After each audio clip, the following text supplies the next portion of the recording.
What do you think is the thing that you want to be known for the most? And I don't mean it from the perspective of a battle or a battle rapper.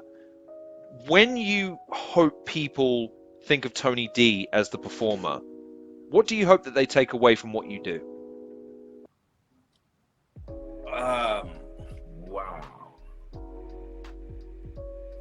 Wow. That, sir, is a very, very good question. 2 for 2. Get in there. That is excellent. What do I hope people take away from Tony D? Damn. Like, my ego is in my ear right now saying, I'm the greatest! I'm the greatest! Tell them! Talk to them!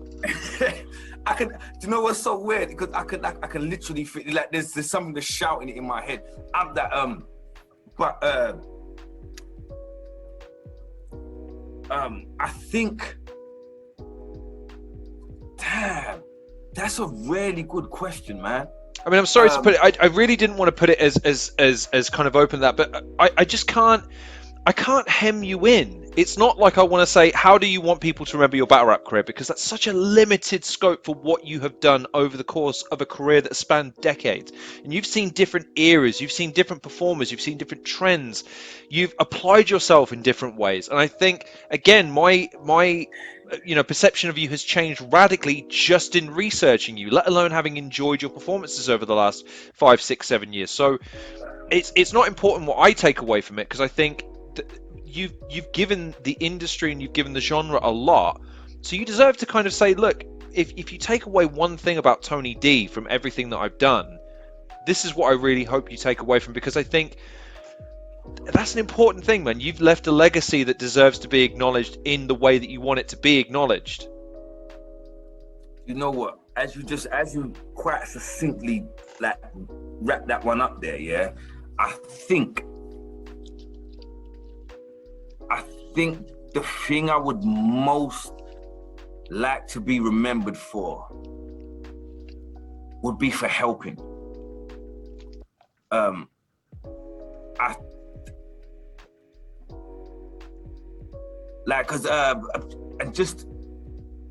It's probably a really weird thing to do, but I've recently, I'm waiting on a diagnosis of autism. It's been said I'm on the spectrum. I've taken a couple of tests. I'm waiting on my GP now to do a thing. And there's a lot of things since that's been a thing.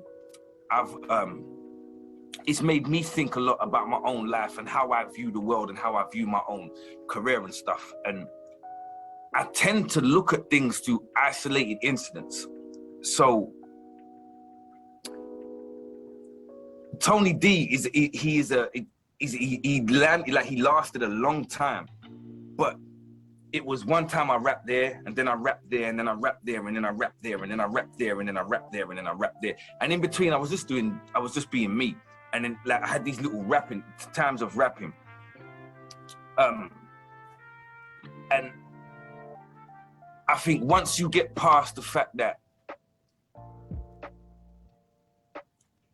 I gave you everything. I gave you my all. I gave you me. I didn't scrimp. I didn't cut anything short. When it came to the craft, to the actual the meat and potatoes of what it is that we do, I tried to stay true to the rules that I grew up with, to the real aspects of lyricism, of flow, of entertainment.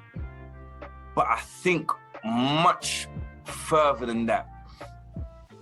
And I know because I've had conversations regarding it and stuff, but I think to help up and coming rappers, if I've even helped just one up and coming rapper who wasn't quite sure what direction he was going or just needed a bit of advice, and I was able to give him that, in terms of what to do in this, then fine. In terms of education, to try to stop children from making the same mistakes I made, from walking the path that I made, because I was very, very fortunate to escape. I was very fortunate to get out of it, like with my life, genuinely just alive, being alive. If I can prevent them from going that way, and if I can show them, well, listen, you don't have to be a rapper or a battle rapper. You can be a poet. You can be a cameraman. You can write movie scripts. You can, whatever, like from all the people I know, if I can introduce you and help you, we can do that. A little while ago, I went to, just towards the end of last season, I went to a Tottenham Hotspur, the Fighting Cock Social. It's just a group of Spurs fans who watch a game. And a kid came up to me and he said, because as you probably would have seen if you follow me on Twitter, I'm very much pro LGBTQIA+. I am fully in favor. I won't have it. Don't bring any argument to me that's homophobic or transphobic. I will eat you alive, man. Likewise, by the way. Yeah, it's based in bigotry. It's not based in fact, and you're hurting people. And I'm not here to have that. I'm not here to tolerate that at all.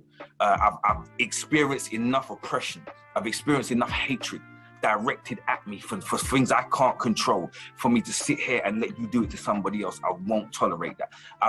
I've changed my close friends' opinions on certain things. And if the ones who I haven't managed to change their opinions, they're not stupid enough to bring it up in front of me, because I won't, I'll just make you look stupid because it's based in bigotry. You don't have any facts on your side. And so a little while ago, a guy came up to me at the Tottenham Social and he was like, bro, I saw your thing and it gave me the courage to come out to my parents. And I was able to do this and that. And like, I'm humbled by like, bro, I just sit clicking buttons, bro. Like, that, I just click a couple, but that's all I do. I'm not out here waving no flags. I'm not at Pride every year. I'm not doing nothing like that. If I see something or if I mention something, I put it out there. But it helped him. And that's essentially, it doesn't matter what aspect that you know me for, where you saw me, where you met me, how we interacted, wherever you looked at, wherever you saw, whether it was even in school. I've just left, like my year sixes have just left. And I was like quite emotional to watch them go because they was my class in year 3. And I'm never gonna see them again. Like, they're gone now, man. And there's things I've tried to instill in them that will help them to go on from where they are now. And because we live, like, we in the hood, man. It's violent here. There's lots of drugs. There's lots of unemployment. And also now we've got a shift in demographic of where it's been heavily gentrified. So you've got very poor people existing in an area where there's lots of rich people doing stuff, or people with money just doing stuff that they can't access. And they've been here their entire lives. And these people have just moved in yesterday. So just trying to help them navigate that and balance that and give them value as a person, and to know your economic status doesn't matter, bro. Your sexual preference doesn't matter. Your race doesn't matter. Like, none of these things, people are going to try to put them in front of you as hurdles, but it's up to you to ignore them. It's up to you to, if you can't ignore them, knock the goddamn wall down, bro. Like, go through it. If you can't go through the wall, go and find the door. Go under, go over, go however you can. And I think that mostly, whether you know me through the Futz Butler, whether you know me from Tiny Happy People, whether you know me from battle rap, whether you know me from Poisonous Poets, whether you know me from working in your crew, whether you know me from working in your primary school, whatever it is, I hope that I helped. And I think that's probably, I've never really thought about that, you know. That question was like, mwah. Yeah, I think that's what it comes down to. Did I help? And when I get to finally close my eyes for the last time, if I know that I did all right, I tried my best to help, then I did good. I did good.